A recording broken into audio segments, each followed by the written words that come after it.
this video we are going to see today about heat treatment of steel. All of you know steel is classified as low carbon steel, high carbon steel and medium carbon steel.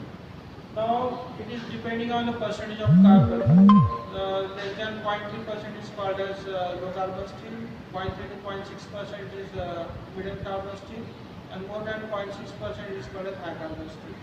More than 2% is called as cast iron, whereas less than 2% is called as steel. So this is an iron carbon diagram in which you are seeing the different phases at different temperature and different carbon percentage.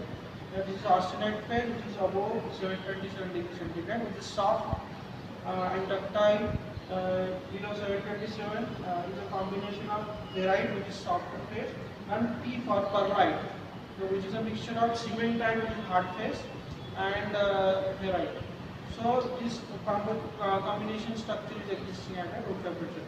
This existence of room temperature, existence of microstructure depends on the heat treatment given to steel.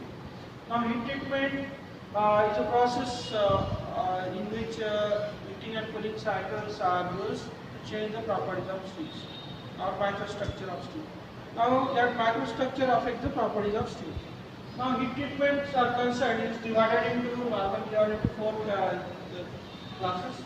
Annealing, which is used to get the softer and ductile malleable properties, whereas normalizing is also used to get the tougher properties, but comparatively compared to annealing, more superior properties you are getting, higher strength you are getting in normalizing process. The third process is called as the hardening process. The hardening process is a process to get harder properties of steel. The applications which demands like dies and punches or cutting tools requires harder steel. So this is the process used for hardening the steel.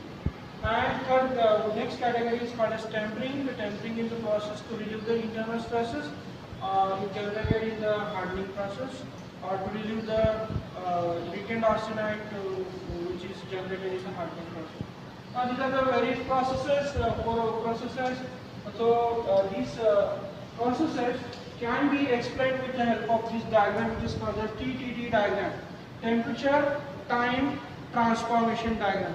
Now transformation of what? Transformation of phases from one phase to another phase.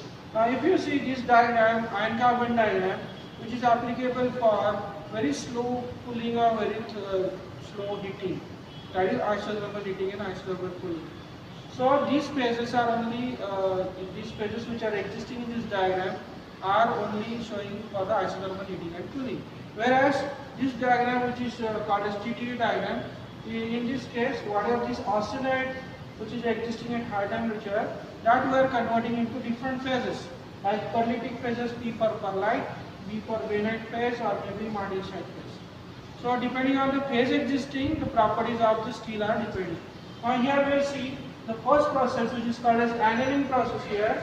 This annealing process is nothing but to get the softer and ductile properties, malleable properties. Now here, from austenitic temperature, A1 temperature, that is this 727 degrees above this temperature, we are cooling steel from this state.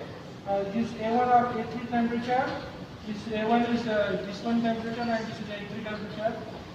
Now in this case, we are cooling from this temperature, from this region, to, if we are cooling very slowly, then we will follow this path and we are going to get the perlitic transformation. Now here we are getting coarse perlite. The size of perlite is larger, that is coarse perlite, and that is what we are getting in annealing process. And this process is called as the annealing process.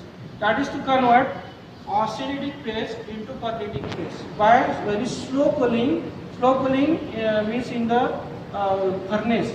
It takes 2 to 3 days to cool. Now if I cool with very slightly faster cooling, then it will follow this path, and it is also again a perlitic transformation, but here perlite transform is very fine compared to this one. So this fine transformation of this perlitic transformation is what called as the normalizing process.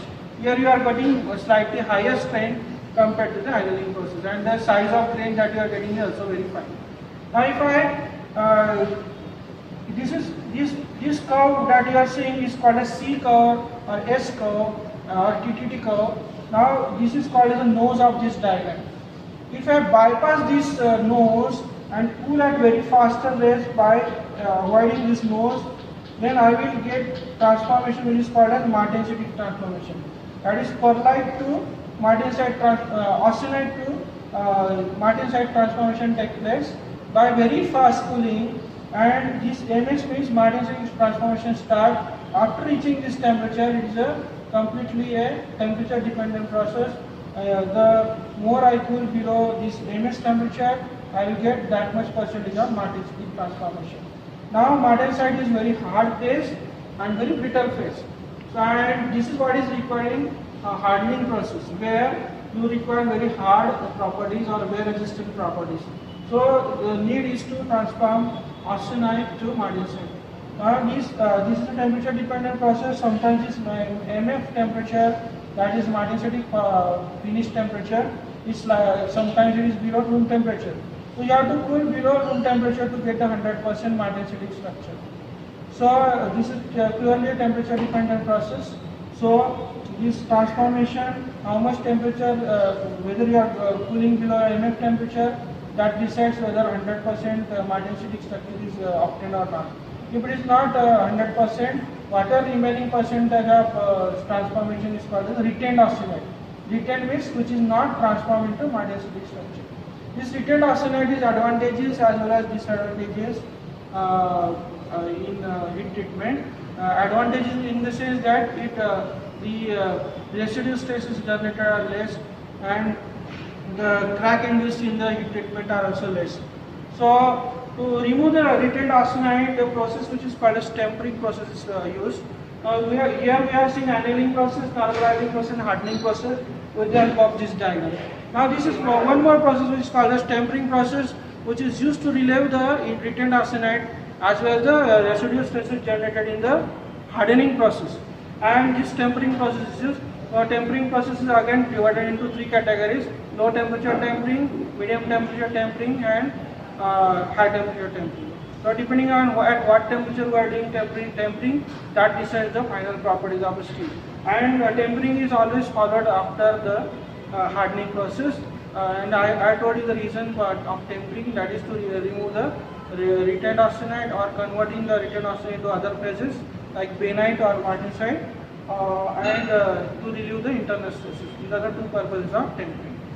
So, and annealing is again other processes are there: full annealing, successive annealing, process annealing and spheroidizing annealing. So about this annealing process we will see detail in next video.